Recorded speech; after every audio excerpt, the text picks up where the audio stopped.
चलिए आज एक बहुत ही दिलचस्प लोक कथा को समझते हैं, जहां दो राजाओं के बीच की जंग तलवारों से नहीं बल्कि दिमाग से लड़ी जाती है। देखते हैं कि कैसे बुद्धिमत्ता एक पूरे राज्य की किस्मत तय कर देती है। तो कहानी की शुरुआत होती है एक चुनौती से। ये चुनौती राजा विक्रम ने राजा प्रताप को दी थी। देखने में तो ये एक सीधी सादी चुनौती लगती थी, लेकिन इस पर एक पूरे राज्य का सम्मान दांव पर लगा हुआ था। ये कोई सेनाओं की लड़ाई नहीं थी, बल्कि ये थी दिमाग की लड़ाई। राजा प्रताप को 1 महीने का वक्त दिया गया था 3 बेहद पेचीदा पहेलियों को सुलझाने के लिए। पहली पहेली सुनने में तो काफी आसान लगती है ना, लेकिन इसी सीधे से सवाल ने राजा प्रताप को तुरंत सोच में डाल दिया। दूसरी पहेली तो और भी ज्यादा उलझाने वाली थी। एक ऐसा सवाल जिसका जवाब जानना लगभग नामुमकिन सा लगता है। और देखिए, जो आखिरी पहेली थी वो हमें दुनिया की चीजों से हटाकर एक गहरे सवाल पर ले जाती है कि सबसे कीमती चीज क्या है। अब जब राजा को कोई जवाब नहीं सूझा तो उनका घमंड निराशा में बदल गया, और इसी गुस्से में उन्होंने अपने सबसे भरोसेमंद मंत्री को एक बहुत ही क्रूर हुक्म सुनाया।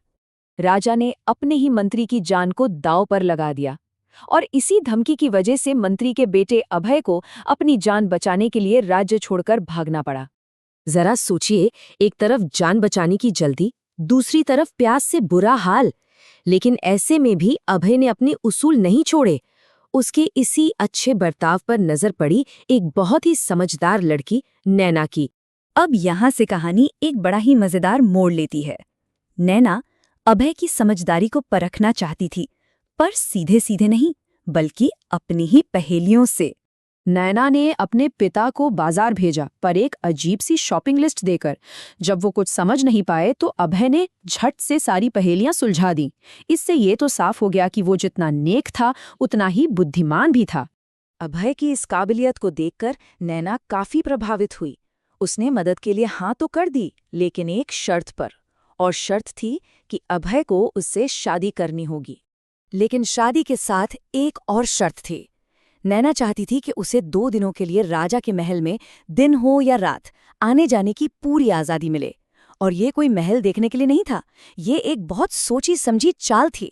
नैना को पूरा यकीन था कि सबसे मुश्किल पहेली का जवाब महल के अंदर ही कहीं छिपा है। तो बस शादी हुई, शर्त पूरी हुई और नैना पहुंच गई राजा प्रताप के दरबार में।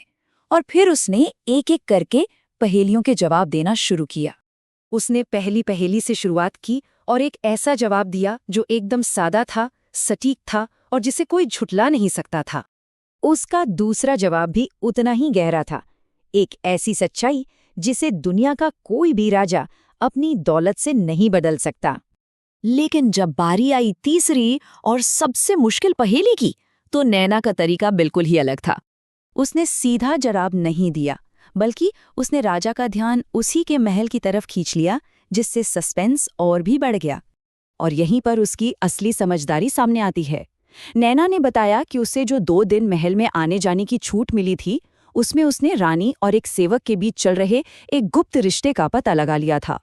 तो सबसे जरूरी बात ये थी कि जवाब कोई तथ्य नहीं था, बल्कि ये तो विनम्रता का एक सबक था।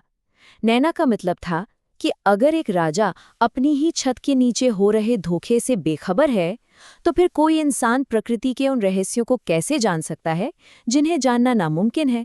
ये सच जानकर राजा तो पूरी तरह से हिल गया, लेकिन इसी सच ने उसे लीडरशिप और असली ज्ञान का मतलब भी समझा दिया।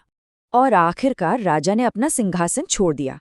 उसे ये एहसास हो गया था कि राज्य को नैना जैसी बुद्धिमत्ता की जरूरत है, एक ऐसी समझ जो सिर्फ किताबी नहीं बल्कि नैतिक और व्यावहारिक भी हो। तो ये कहानी हमें एक बहुत बड़े सवाल पर लाकर छोड़ देती है।